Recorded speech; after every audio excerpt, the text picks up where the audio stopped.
네, 안녕하세요. 오늘은 부랴부랴 영상을 업로드하고 있는 업로드TV의 업로드입니다. 강아지가 바뀌었죠? 좀 더 귀엽죠? 이전 강아지가 좀 무섭다는 의견이 있어서 한번 바꿔봤어요. 그래서 앞으로는 이걸로 진행해 보겠습니다. 저도 바꿔보니까 네, 좀 더 귀엽고 마음에 드네요. 그래서 자, 이제 다시 돌아와서 오늘의 주제 대형 화물 배송 어떻게 처리될까?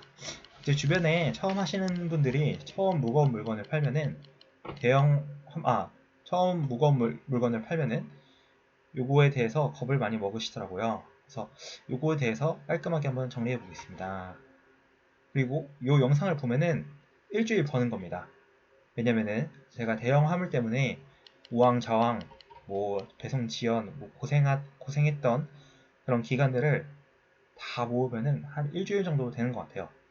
그래서 요 영상을 한 3번 정도 반복 숙지하면은 좀 대형 화물 배송 처리 과정에 대해서 깔끔하게 정리가 돼서 한 일주일 정도 벌 수 있지 않을까 하는 생각에 네, 이렇게 제목을 지어봤습니다.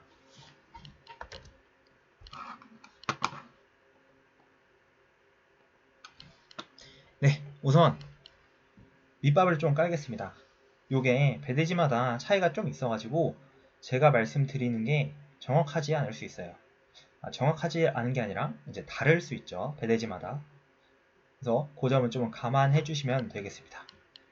그리고 알리에서 대형 화물이 많이 없어요. 그리고 있더라도 특이하게 좀 배송비나 아니면 물건 가격이 폭탄이더라고요.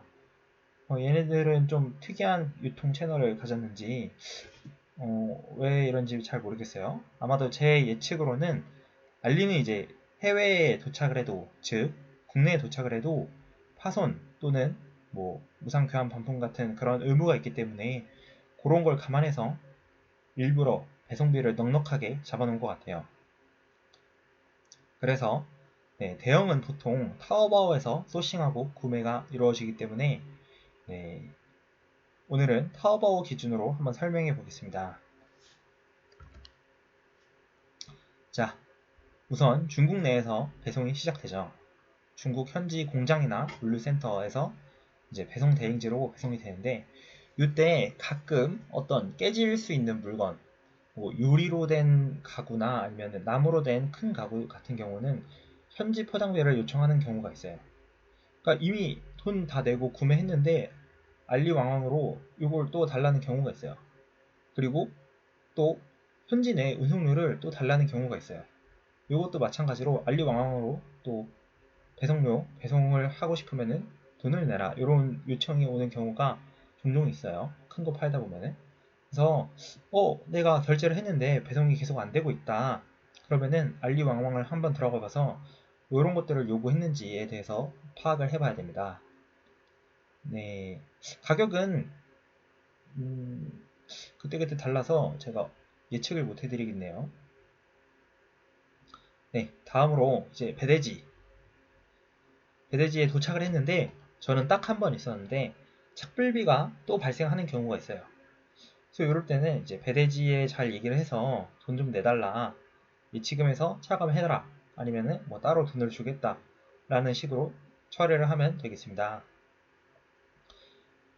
네, 그리고 또 깨지기 쉽고 아니면은 깨지기 쉬운 거 유리나 아니면 돌로 된 그런 제품들은 의득 보장을 해야겠죠. 그리고 네, 팔레트 작업이 또 필요할 때가 있어요.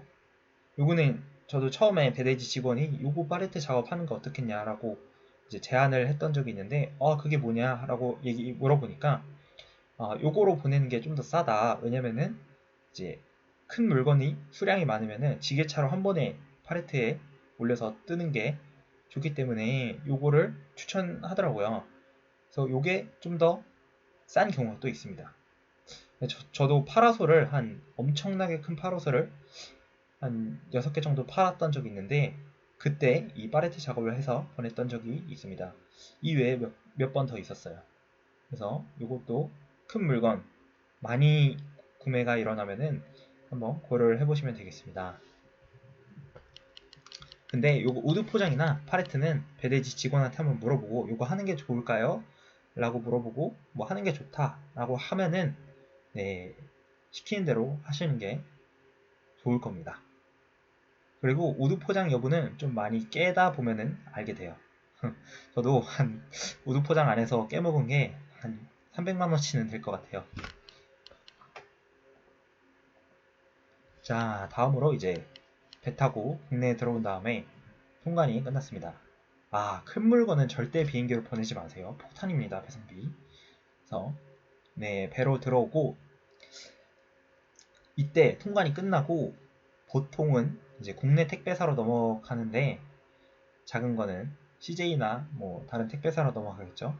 근데 큰 거는 경동 아니면 용달로 넘어가게 됩니다.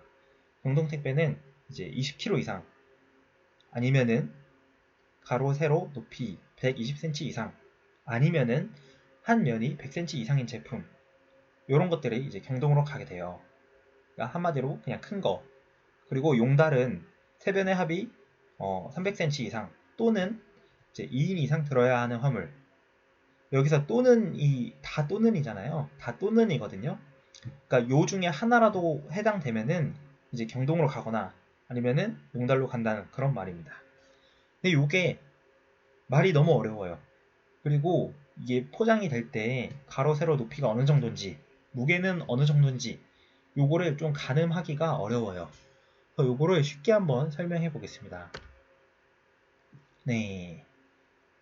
성인 남성이 혼자 진짜 힘들게 들어야 들 수 있겠다 싶으면은 경동택배로 가요. 좀 더 쉽게 설명해 보면은 성인 남자가 혼자 들고 50m 걸으면은 숨이 찬다. 아니면은 3층까지 올라간다. 3층까지 올라갔는데 숨이 찬다. 그러면은 이제 경동택배로 간다고 보시면 되겠습니다. 네, 택배 기사님들 숨소리가 여기까지 들리죠? 항상 감사합니다. 그리고 용달, 이거는 아무리 남자여도 뭐 보디빌더가 오는 게 아니면 혼자 못 들겠다 하는 거는 용달로 간다고 보시면 되겠습니다. 그리고 경동택배비는 도착 시에 구매자에게 청구됩니다. 뭐 일부 배대지는 미리 이렇게 결제할 수 있도록 시스템이 되어 있더라고요. 그래서 그런 배대지는 예외고, 그리고 용달은 구매자한테 청구가 되는 경우도 있고 뭐 미리 결제할 수도 있습니다. 네, 둘 다 비슷합니다. 네, 여기 위에 있는 게 이제 경동택배 화물 요율표입니다. 제가 일부만 가져왔는데 요거는 경동택배 사이트 들어가면은 아주 자세하게 나와 있어요. 그러니까 그거 보시고 이제 배송비 한번 숙지하시면 되겠고, 그리고 용달과 같은 경우는 배대지에 물어보시면 됩니다. 배대지에 요거 용달비 얼마나 나올까요? 그러면은 배대지에서 직접 알려주거나 아니면은 배대지에서 우리는 요 용달 업체 사용하고 있으니까 여기에다 전화해봐라 하면은 거기다 전화해서 뭐 사이즈 요 정도 무게 요 정도 되는데 어느 지역까지 얼마나 걸리겠냐 라고 물어보시면은 이제 아마 대략적인 답변을 들으실 수 있을 겁니다. 근데 사실 경동이나 용달이나 정확하게 예측이 안 돼요.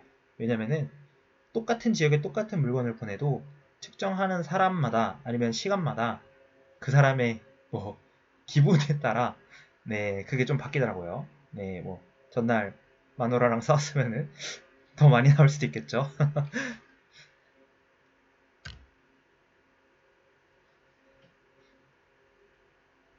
자, 그 다음에 이제 배송 도착 후에 발생할 수 있는 것들이 있어요. 이것도 정말 간혹 있는 거예요. 일단 첫 번째로는 가끔 엄청나게 무거운 물건은 지게차로 내려야 될 수 있어요. 이제 이런 거는 지게차를 또 부르는 비용이 들겠죠. 근데 이게 또 어려운 게 뭐 엄청나게 산골에 있어요. 그래서 지게차가 가려면은 한참 걸려요. 그러면은 또 지게차 비용이 많이 나오겠고, 아니면은 또 어떤 때는 이제 제가 공장에다 보내는데 마침 공장에 이제 수취인이 지게차가 있어요. 이러면은 또 지게차 비용을 안 내겠죠. 그래서 이것도 좀 예측이 어렵습니다. 저도 이거 지게차를 한 2번 정도 이용해 봤는데 제가 따로 돈을 지불하고, 한 번은 한 400kg짜리 이제 돌로 된 어항을 보냈어요. 근데 그게 여기 용달 기사님이 지게차를 요건 불러야 된다 라고 해서 이제 지게차를 보냈고, 지게차비가 이때는 15만원 정도 나왔던 것 같아요. 네, 이때 제가 50만원짜리 물건을 100만원에 팔았는데, 뭐 용달비, 지게차비, 해외 운송비 다 빼니까 네, 딱 거의 본전이더라고요. 그래서 좀 큰 물건은 마진을 더 크게 해놓는 게 네, 좋습니다. 그리고 도서지역 배송입니다. 제가 또 언제는 예전에 아까 말씀드렸던 그 파라솔 6개 그거 보냈는데, 갑자기 이게 또 기사님이 배를 타고 들어가야 된다고 돈을 더 달라고 하시더라고요. 이제 배를 타는 비용도 있고 시간도 있으니까 아마 그랬던 것 같아요. 이게 이제 그 용달 보내는 업체에서 섬인 거를 파악을 못해서 일어난 일이라고 하더라고요. 원래는 이제 미리 안내를 하고 지불하고 보냈어야 되는데, 네, 그래서 저거 파라솔 섬에 또 기사님이 차 끌고 들어가야 돼서 네, 돈이 더 나왔던 적이 있습니다. 아주 독특한 경우예요. 이런 경우는 사실 드물긴 하죠. 네, 그래도 제가 다 최대한 많은 경우를 정리하기 위해 좀 굉장히 의외의 케이스도 한번 말씀을 드려봤습니다. 네. 그리고 만약에 요거 배송비를,